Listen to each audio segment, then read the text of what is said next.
Assalamualaikum warahmatullahi wabarakatuh. Alhamdulillah, kita bersyukur kepada Allah dapat bertemu lagi pada hari ini untuk program Siri Al-Quran. Sahabatku, terima kasih kepada tuan-tuan yang sentiasa setia dengan program ini. Dan insya-Allah hari ini kita sambung lagi huraian sifat lazimah bagi huruf-huruf hijaiyah pada bahagian yang kedua. Sebelum ini pada bahagian pertama kita telah mengetahui mengenai sifat jahar dan juga sifat hamas. Dan insya-Allah untuk bahagian yang ketiga ini kita cuba memahami mengenai sifat syiddah dan juga sifat rakhawah.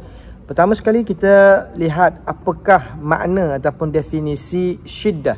Tuan-tuan dikasihi oleh Allah Subhanahu Wa Taala sekalian, syiddah dari sudut bahasanya bermaksud kuat.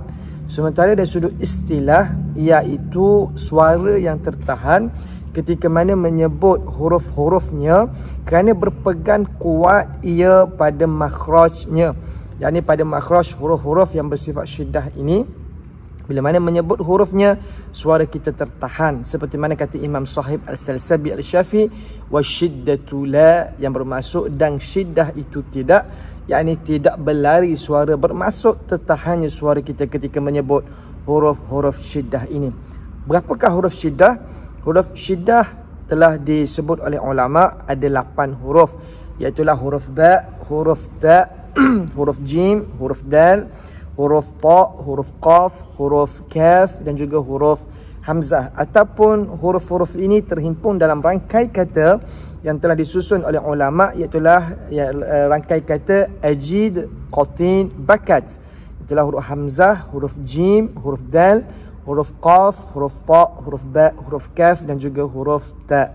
Ajid, qatin, bakat. Ini rangkai kata untuk mudah kita ingat ataupun mudah untuk kita mengetahui sifat syiddah bagi huruf-huruf hijaiyah ini.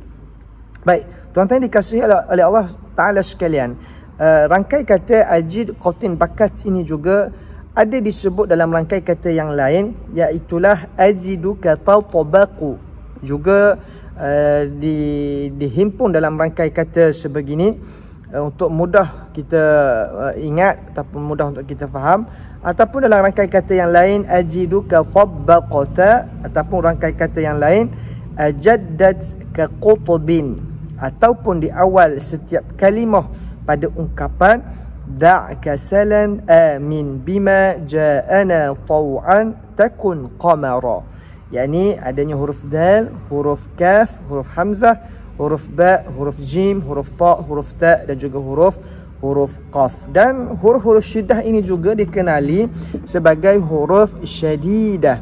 Huruf syadidah seperti mana kata Imam Ibnu Al-Jazari dalam matangnya, syadiduha lafzu ajid qatin bakat, yakni huruf-huruf syiddah ditulis di situ ialah syadiduha, ataupun nama lain bagi syiddah iaitulah syadid wa syadidah, huruf-huruf syadidah terhimpun dalam ungkapan ajid, qatin, bakat. Ini kata Imam Ibnu Al-Jazari. Jadi ada 8 huruf yang bersifat syiddah, yang mana sifat syiddah ini bermaksud kuat dari sudut bahasa, sementara dari sudut istilahnya ialah suara yang tertahan ketika mana kita menyebut huruf-huruf syiddah ini, 8 huruf ini. Bila mana nak menyebut huruf hamzah, huruf jim, huruf dal, huruf qaf, huruf ta, adanya suara yang tertahan di situ ketika mana nak menyebut huruf-huruf yang bersifat syiddah ini. Baik, kita lihat pada sifat yang berikutnya, iaitu sifat rakhawah, iaitu sifat yang berlawanan dengan sifat syiddah. Sifat rakhawah ini pada bahasanya yang bermaksud lembut. Kalau syiddah tadi bermaksud kuat, rakhawah bermaksud lembut pada bahasa, dan dari sudut istilahnya ialah suara yang terlepas semasa menyebut hurufnya kerana lemahnya ia berpegang pada makhrajnya. Tadi kalau syiddah kerana kuatnya berpegang pada makhraj. Adapun sifat rakhawah ini iaitulah lemahnya berpegang pada makhraj dan suara kita terlepas ketika mana menyebut huruf-huruf rakhawah ini. Seperti mana kata Imam Sahib Al-Salsabi Al-Syafi, warrakhwu jar'yus sawti, dan rakhawah itu berlari, yakni terlepas suara. Tadi kalau syiddah kata Imam Sahib Al-Salsabi Al-Syafi, wasyiddatu la, dan syiddah itu tidak, yakni tidak berlari suara. Adapun rakhawah itu kata Imam Sahib Al-Salsabi jaryus saut, yakni suara yang terlepas, yakni suara yang berlari.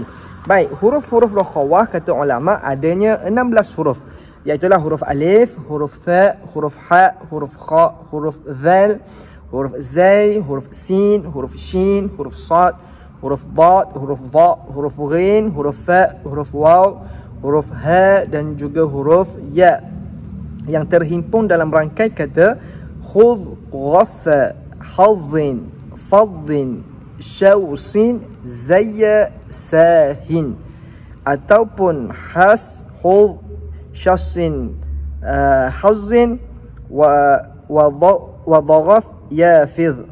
Huruf rakhawah juga dikenali sebagai huruf rakhwah, huruf rakhwah.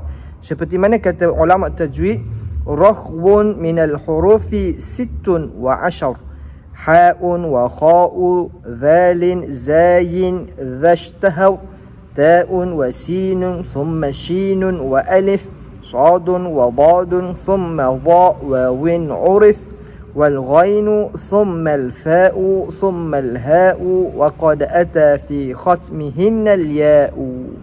Jadi maksud kata ulama tajwid ini, diketahui rakhawah dalam kalangan huruf ada 16, iaitu huruf ha, iaitu huruf ha, huruf kha, huruf dhal, huruf zai, ta, sin, shin, alif, sad, dha, waw, ghin, fa dan juga ha, dan yang penutupnya adalah huruf ya. Jadi ada 16 huruf yang bersifat rakhawah dan huruf syiddah ada 8 huruf. Tuan-tuan dikasihi oleh Allah Ta'ala sekalian, kata ulama tajwid lagi, intasha al-fadha rakhwin la takun fil hifzi lahi, ramzahu khudh, ghaffa, hadzin, faddin, syauzin, zayya, sahi. Jika kamu mahukan lafaz huruf-huruf rakhawah, janganlah kamu jadi orang yang lupa pada hafazan ungkapannya, iaitulah khudh, ghaffa, hadzin, faddin, syausin, zayya, sahi. Iaitulah huruf-huruf yang terhimpun dalam rangkai kata seperti mana kita telah sebut sebelum ini. Ada 16 huruf yang bersifat rakhawah. Baik, tuan-tuan yang dikasihi oleh Allah Ta'ala sekalian, antara syiddah dan juga rakhawah ini adanya satu lagi sifat yang berada di tengah-tengah yang disebut sebagai sifat sifat tawassut. Tawassut antara rakhawah dan juga antara syiddah dan juga rakhawah. Kalau syiddah kuat, rakhawah maksudnya lemah, lembut. Tengah-tengah ada satu lagi sifat yang disebut sebagai sifat tawassut.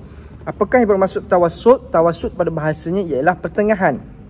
Sementara pada istilah, suara pertengahan antara syiddah dan rakhawah semasa menyebut huruf-hurufnya. Kata Imam Sahib Al-Salsabi Al-Syafi, wal wastu bainal halataini hasala. Dan tawassut itu yang terhasil antara dua keadaan, yakni dua keadaan tersebut adalah keadaan syiddah dan juga rakhawah. Baik, huruf-huruf tawassut ini ada 5. Tadi kalau syiddah ada 8, kemudian huruf rakhawah adanya 16 campur dengan 8 24, campur lagi dengan huruf yang berada di tawassut adanya 5, jadi cukup jumlah keseluruhan huruf hijaiyah ialah 29 huruf. 8 campur 16, 24, campur lagi dengan 5, sebanyak 29 huruf. Apakah huruf-huruf tawassut ini, tuan-tuan sekalian?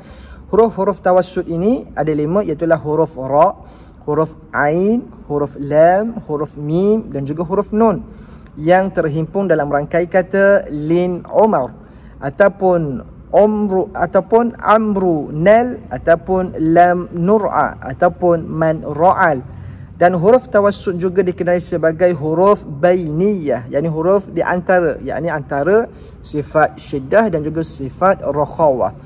Disebut sebagai sifat tawassut ataupun nama lainnya ialah sifat bainiyah, disebut sebagai huruf bainiyah.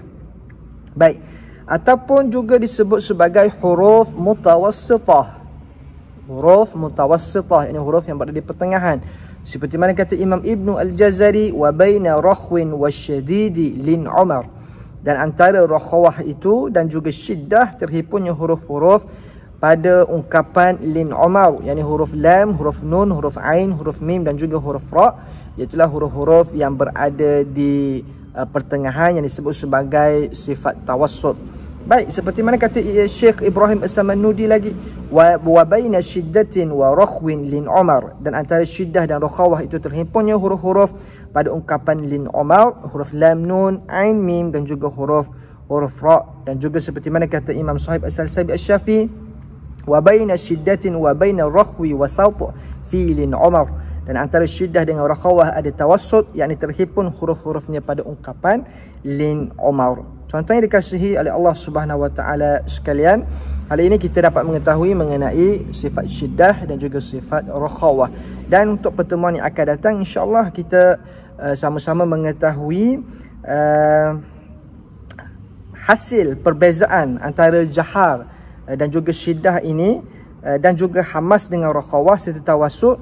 Kita boleh lihat pecahan huruf-huruf berkait dengan sifat-sifat yang telah kita sebutkan tadi. InsyaAllah untuk pertemuan akan datang kita akan mengetahui dengan lebih terperinci lagi berkait dengan huruf syadidah yang disebut syadidah mahjurah, yang disebut sebagai syadidah mahmusah. Apakah huruf-huruf tersebut? InsyaAllah untuk pertemuan kita yang akan datang. Untuk hari ini kita cuba faham terlebih dahulu mengenai sifat syiddah dan juga sifat rakhawah, mengetahui huruf-hurufnya, dan sedikit sebanyak kita mengetahui juga mengenai sifat tawassut yang berada di antara sifat syiddah dan juga sifat rakhawah. InsyaAllah kita bertemu lagi pada pertemuan yang akan datang. Terima kasih tuan-tuan yang sentiasa setia dengan program Siri Al-Quran Sahabatku ini. Semoga Allah merahmati kita semua. Wallahu ta'ala alam. Assalamualaikum warahmatullahi wabarakatuh.